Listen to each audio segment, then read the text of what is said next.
ఒకటి ఆరుద్ర. ఈయన భాగవత సదాశివ శంకర శాస్త్రి అసలు పేరు అయింది. కానీ 1925 1995 వరకు కాలం గడిచింది. జననం 1925 ఆగస్టు 31న విశాఖపట్నంలో పుట్టారు. ప్రసిద్ధి అభ్యుదయ కవిగా పేరు పొందారు.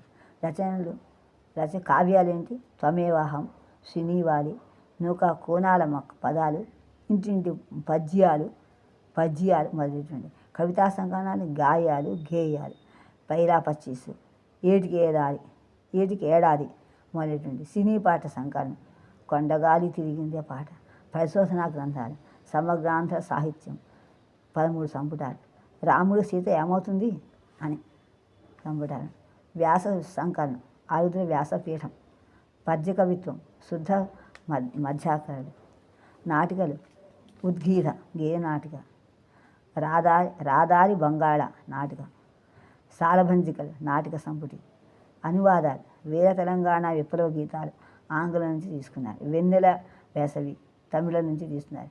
కబీర్ భావాలు, బడ్వాడ ఆరుద్ర హిందీ నుండి. ఇలా ఆరుద్ర శ్రీశ్రీకి మేనల్లుడే. శ్రీశ్రీ ఆ అడ్రస్సే తన అడ్రస్గా జీవించిన అభ్యుదయ కవి ఆరుద్ర. అంతేకాకుండా ఆ మద్రాసులో ఆనందవాణి పత్రికలో కొన్నేళ్ల పాటు పనిచేశారు. విశాఖపట్నంలో ఫోటోగ్రాఫర్గా కొంత జీవితాన్ని ప్రారంభించారు. తర్వాత త్వమేవాహం అనే కావ్యాన్ని మూలబిందువు తెలంగాణ పోరాటమే. కవిత కోసం నేను పుట్టాను, కాంతి కోసం కథను పట్టాను అని ఆరుద్ర అన్నాడు. గూని నడ్డిలో ఎగిరే జెండా నింపింది నిరాశ దేశం నిండా, మన స్వాతంత్రం మేడిపండు, మన దరిద్రం రాచపుండు అని అన్నాడు. అంతేకాకుండా నువ్వు ఎక్కదలుచుకున్న రైలు ఎప్పుడో జీవితకాలం లేటు అని అన్నాడు కూడా ఆయన. ఎప్పుడో మానాషాదలో పుట్టిందట మొదటి కవిత్వం. ఎక్కడైనా అలాంటి ఘటనతోనే పుట్టడం, కానీ పుట్టడం దాని తత్వం అని అన్నారు ఆరుద్ర.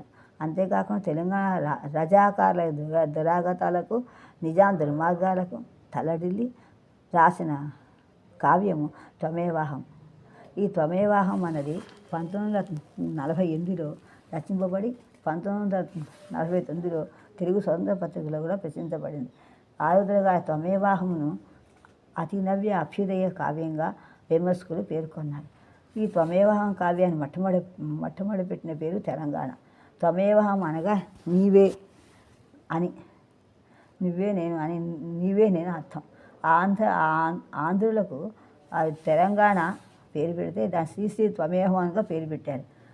తెలంగాణ పేరు పెడితే రచించిన వాళ్ళకు అపురూప కావ్యం శ్రీనివాలి.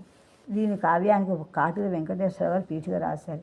ఈ కాటూరి శ్రీనివాలి అంటే అమావాస్య నాడు చంద్రకళ అర్థం. 1960లో ప్రచురించబడిన శ్రీనివాలి కావ్యం శ్రీనుడు జగ్గయ్యకు అంకితం చేయబడింది. శ్రీమంతుణ్ణి ప్రేమించడానికి ఆశపడుతుంది ఆధునిక నగరం అన్న ప్రసిద్ధ వాక్యం ఆరుద్ర శ్రీనివాలి కావ్యంలోనిదే. జీవితం రేడియో సెట్టు అన్నాడు. భర్త ఏర్తు అని శనివాలి వాక్యంలో కావ్యాలు. నగరం నేను ఆహ్వానిస్తూ, నగరం నేను ఉంచుకుంటుంది, మందు పెట్టి దక్కించుకునే పెళ్ళాల మాదిరిగా నిన్ను కామిస్తుంది అన్న వాక్యం ఆరుద్ర శ్రీనివాల కావ్యంలోనే.